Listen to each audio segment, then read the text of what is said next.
Okay, hello everybody. We are here today with Jeffrey. So Jeffrey is the CEO of University Recruiters and the Jeffery Agency, and he helps companies that are Fortune 500 companies advise on best hiring practices. And not only is he a CEO of two companies, he's also Swob's advisor as well. So welcome, Jeffrey. Hello, hello. What's cooking? So we have a couple questions for you today. Perfect. Let's go. And of course, we want to kind of pick your brain. So one of the first questions we have is, what advice would you give to somebody who's looking to start a business? The first piece of advice I would ask why, right? And we've spoke about this before. Everybody, lives on Instagram and thinks that's what starting a business is all about, right? So if that's the reason you're doing it because you see private jets and big old watches, then you may need a smack in the face reality check, right? And what happens is so many people start a business because they think they have to, they think it's cool. I tell people all the time, if you don't have it in you, don't start a business. Because it is the loneliest place in the world, right? When you got to meet payroll and you're starting, there is nothing fun about it. Yes, the 1 out of a million, you can crack the code and do all those things that you see. But even those people that you see doing it that are legit, 99% are shit. They're fakes. But you don't see what they went through to get there. So my first piece of advice, do you really want to do it? Right? And then get someone who's going to be straight with you and tell you, right, is this real or is it not a business, right? The one reason I love Shark Tank is, some people say they're mean to people, they smash dreams, and no, they're actually smart and they're actually saving you. When Mr. Wonderful says, man, this is not a business, garbage. Right? He could probably say it in a nicer way, but you need someone in your life that's going to tell you the truth, and it's not going to be a friend or a family member, right? You got to go to an advisor, a mentor, someone that doesn't give a shit about your feelings, and find out, because most people fail a business. Well, there's a whole bunch of reasons. One, they don't realize that whatever you think it costs 50 times more. Yeah. Oh, yeah. The other thing is they run out of runway, right? They think they're going to be up killing it in 3 months when it's 3 years probably, right? Then they set all these crazy bullshit expectations of what they see on social media, and they set goals so high that when they don't hit them, they quit. Well, meanwhile, if they set realistic goals, they would be smashing them out of the park. Yeah. So all that with, I think the most important thing is the checkup from the neck up. Do you really want to start it? Right? Because there is nothing wrong with a W-2 wage earner. You can make a ton of money. And I tell people this all the time, because most entrepreneurs pitch the entrepreneur life. Mm-hmm. Right? As someone who's an entrepreneur in careers, if you have what it takes, it's awesome. If you don't go near it. Yeah, that's an interesting way to put it, and I agree. I think you need somebody. It's not going to be your family or friends that's going to be the one to tell you, "Hey, don't do this." It's going to be somebody, outside your business who doesn't care about your feelings, and they're going to be the ones who are going to be straight up and honest with you. So that's a good point. I find that. Well, no one's ever had an ugly child, right? I've seen some ugly kids. But no one ever has a bad idea, just like a recruiter never has a bad candidate. Yeah. And sometimes that's my job and my manager's job is, to tell the recruiters that's actually not a good candidate, right? Your kid is ugly and your business idea is stupid. Yeah. Well, speaking about bad candidates and recruiting, I find it interesting, but what was it that inspired you, or I guess what made you want to get into recruiting of all the types of aspects of business? Why was it? Yeah, I started in the mortgage world, which we're still heavily dabbling, and 7 years through my 15 years there, I was fresh out of school.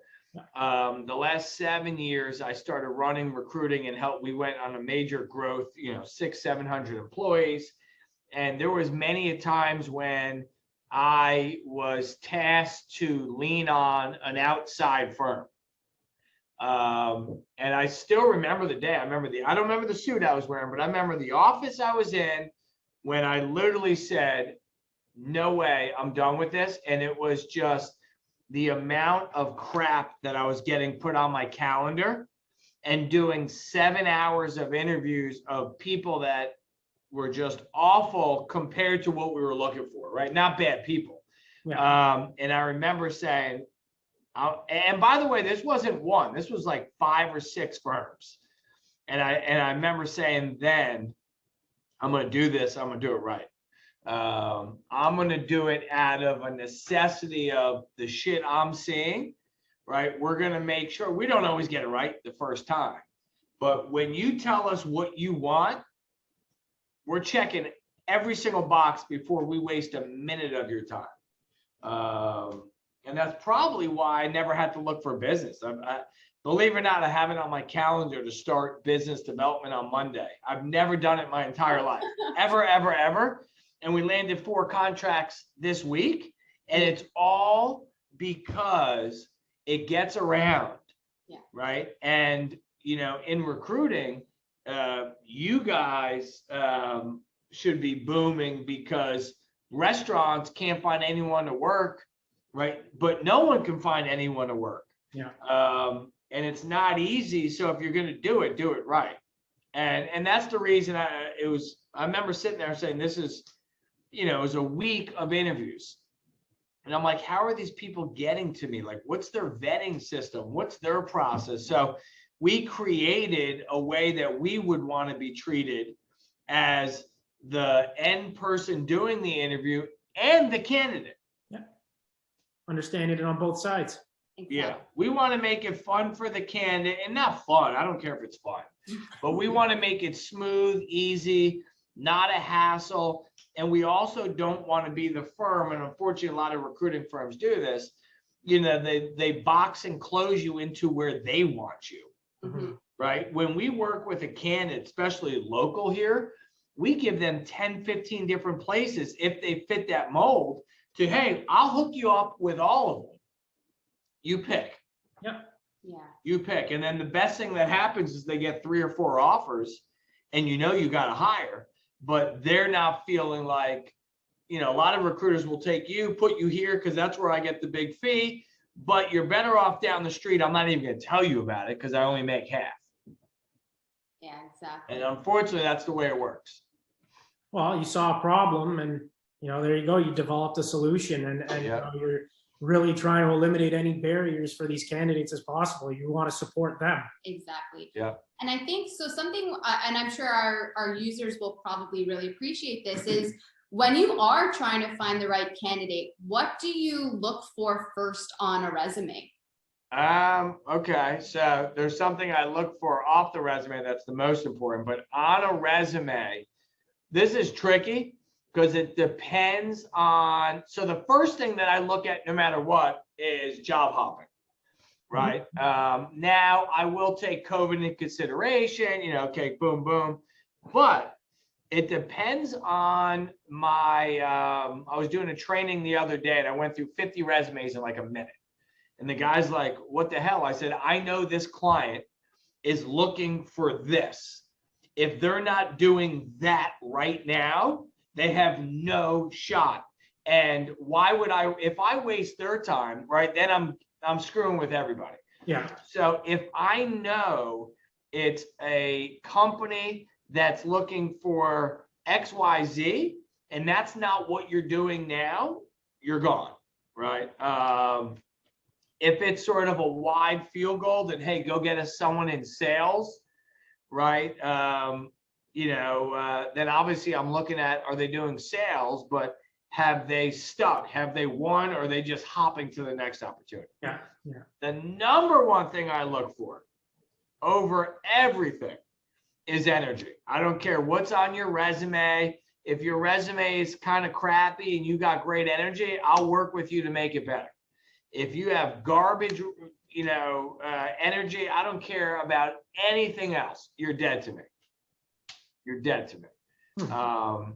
So that's the number one. And I don't care if it's an accounting role or a sales role. Like if you don't have energy to want an interview and be excited about it, I always tell people, listen, the second I care more about you getting this job than you do, I'm like every other recruiter.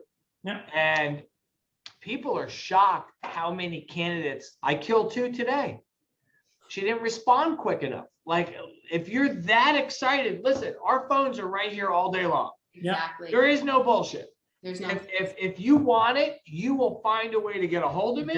Email me, and if a day goes by and you're not quick, I don't mess around. And that goes back to making sure I deliver to the client somebody who checks all the boxes but wants to be there.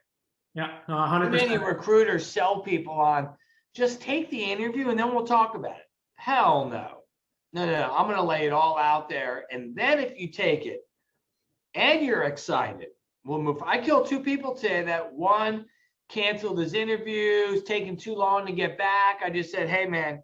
And the companies are shocked.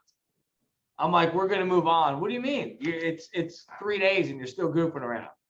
No, I look at energy from an attitude and how bad you can tell how bad someone wants it. Yeah, exactly. You text somebody and they take you a day to get back, they don't want it. I don't care who's, unless you're on vacation or there's a major issue, you don't want it. Well, like you said, your phones are with you all the time. That There's if you can't respond, and I agree with you what you say about energy. I mean, it does. I had a boss who once told me it didn't matter where you went to school, what you did. If you are willing to come here, work hard, learn, and be passionate, that's what I'm looking for. So I agree 100% with that comment. I gotta have energy. Yeah, 100% agree. And now that we talked about a little bit about resumes and what you're looking for. Well, I mean, you're fairly active on LinkedIn, and so I'm just curious to know to get your thoughts on this. But what do you think people can do on LinkedIn to make themselves stand out? Because LinkedIn now is becoming so popular, and if you're not on it, what the heck are you doing? But what can you do on LinkedIn to stand out and get some awareness brought to you? You have to put content out. Yeah. Right. So I teach all these LinkedIn courses and it's content. Right now, depending on how you're trying to get noticed, if I'm trying to get noticed as a candidate, that's a little different content than if I want you to recognize me as the man in the recruiting space. But regardless, it's content, right? If I'm looking for a job, and I do a video on who I am and how I'm looking, and I'm looking sharp and it's edited good, I'm getting people's attention. Yeah. Right. I just put out a digital resume that everyone gets to see me. They get to hear me. Right. But people are lazy or scared and they don't want to do it. The other thing I'd be doing is sending personal videos to everybody who I think has the key to hire me.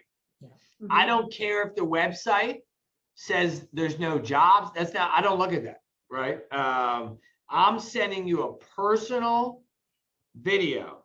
Hey, Jeff, it's me.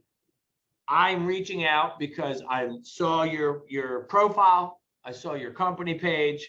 I would love 5 minutes to talk about how I could bring you value. And I would do that 50 times a day. Because email, video and voice text get opened at like 95%. In-mails, less than 20. Yeah, big difference. Right? Yeah. And the thing is, when you say stand out, if I mention your name and I talk about, if I mention enough shit that I'm talking to you, and this can't be for anybody else, there's a level of respect that the right person will give you.